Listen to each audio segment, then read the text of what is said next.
Você já conheceu alguém que dizia querer muito um amor, mas que, quando esse amor bate a porta, recua como quem teme ser tocado? Será possível amar alguém quando nem mesmo aprendemos a nos acolher? E quando a carência se disfarça de entrega?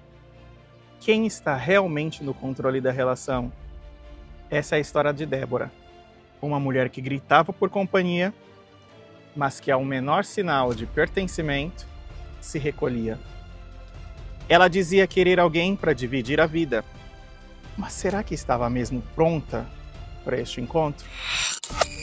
Antes de começarmos, é importante dizer uma coisa.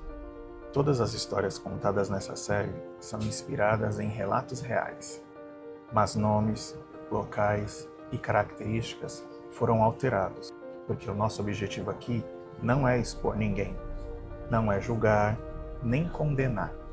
O que buscamos é refletir, é compreender, é aprender com a dor do outro, para que ela não se repita, porque às vezes é na história do outro que a gente reconhece a nossa própria cicatriz invisível.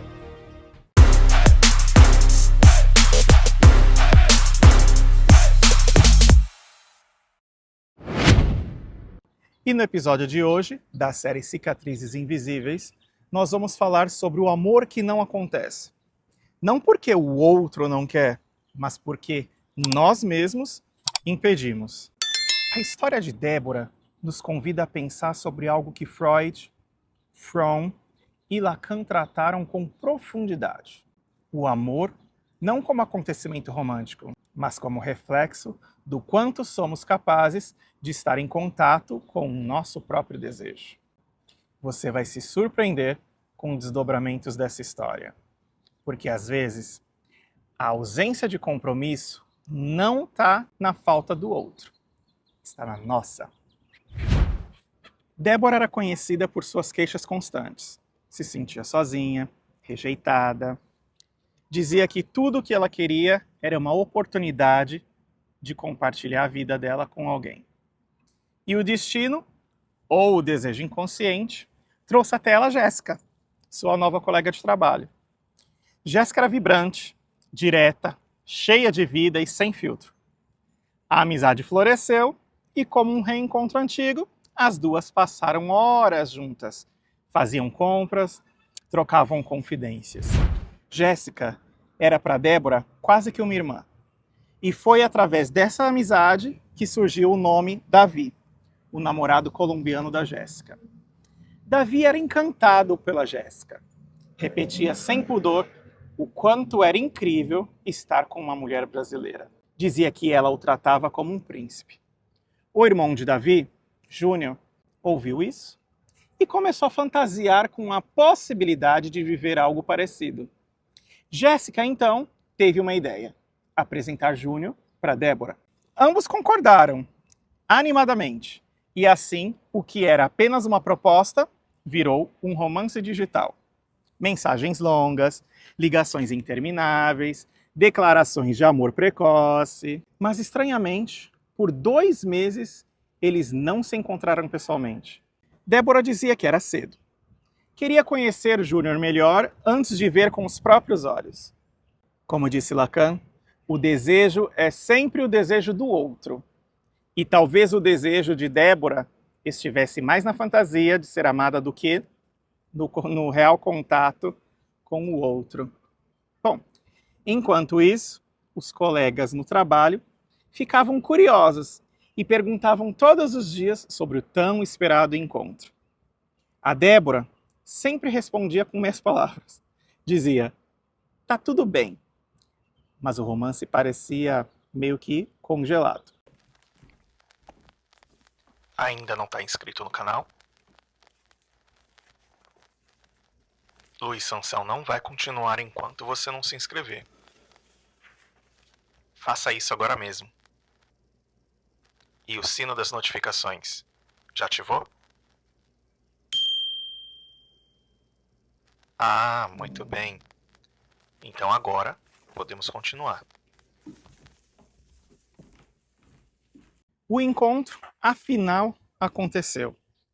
E segundo Débora, houve química, beijos, emoção, um futuro possível. Desde então, Júnior passou a frequentar a casa nos finais de semana. Débora dormia lá com ele, assistiam filmes, jantavam, como dois namorados. Mas havia um detalhe que não mudava. Débora insistia em dizer que ainda estavam se conhecendo, que não havia compromisso. 6 meses se passaram, tudo nesse ritmo. E mesmo dormindo com ele, mesmo passando os finais de semana juntos, ela se recusava a nomear aquilo de relacionamento. Nietzsche dizia que os grandes momentos da vida nos pedem coragem. Mas Débora parecia paralisada diante da possibilidade de ser, de fato, amada. Chegou então o aniversário de Jéssica.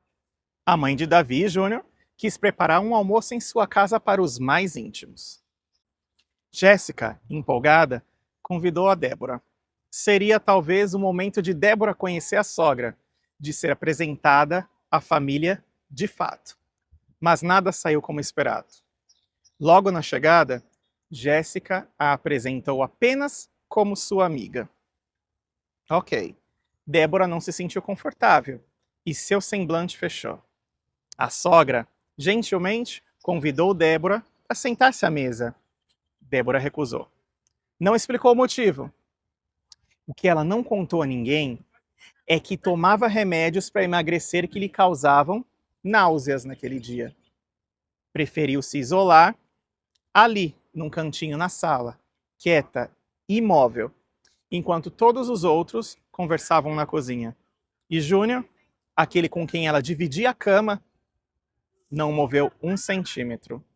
Não foi até ela, não tentou incluir, não a defendeu, simplesmente a ignorou, como se Débora fosse uma estranha. Aquela seria a chance de ele apresentar, com orgulho, a mulher com quem dormia há 6 meses. Mas ele não o fez. A família, em especial a irmã de Júnior, interpretou o gesto de Débora como arrogância. Disse que ela não era bem-vinda naquela casa, por ter recusado o convite da mãe. Débora saiu calada, envergonhada, mas ao invés de se afastar de Júnior, ela continuou recebendo em sua casa, mantendo a relação como estava. Como uma amante de um homem solteiro, aceitando migalhas. Na psicanálise, isso é sintoma de repetição. O sujeito repete a ferida, esperando que um dia ela cicatrize com o mesmo algoz. Débora dizia buscar amor, mas mantinha uma relação onde não havia presença pública, respeito ou reconhecimento. Como diz Melanie Klein, o amor verdadeiro exige integração. É quando conseguimos amar o outro como ele é e nos amarmos apesar das nossas partes fragmentadas. Débora estava presa numa relação objetal. Como aponta Freud, ela não se via como sujeito do amor, mas como instrumento da aceitação. E Júnior usava Débora como refúgio do fim de semana, sem compromisso, sem entrega, sem nome. Débora não foi só ignorada. Ela foi silenciada pela própria dificuldade de se reconhecer como alguém digna de amor. O problema maior não foi o que fizeram com ela. Foi o que ela permitiu que fizessem. E mais ainda, o que ela mesma não fez por si. Quantas vezes você já se anulou para se manter próximo de alguém? Quantas vezes você deixou de se explicar, de se posicionar, por medo de não ser compreendido?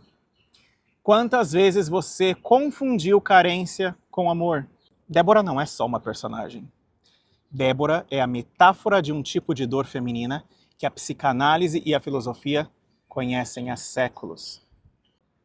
Se você se viu nessa história, se alguma parte de você gritou enquanto você ouvia tudo isso, então chegou a hora de voltar o amor para si. Comenta aqui embaixo. Eu não me silencio mais. Se inscreva no canal para não perder nenhuma dessas histórias que revelam o que muitos não conseguem dizer.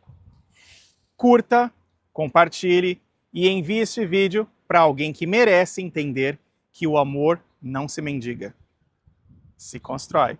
Porque aqui, em Cicatrizes Invisíveis, a gente dá nome à dor, para que ela deixe de mandar na nossa vida. Te vejo no próximo episódio. E nos próximos episódios... Jéssica era para Débora quase que uma irmã. Mensagens longas, ligações intermináveis. Eu vou embora. Ela não sabia o que fazer, na verdade. Que ela já tinha diagnosticado como narcisista. Como Vanessa já estava cansada da relação, ela decidiu tomar o seguinte posicionamento: para que juntos possamos curar nossas feridas pela escuta e pela reflexão.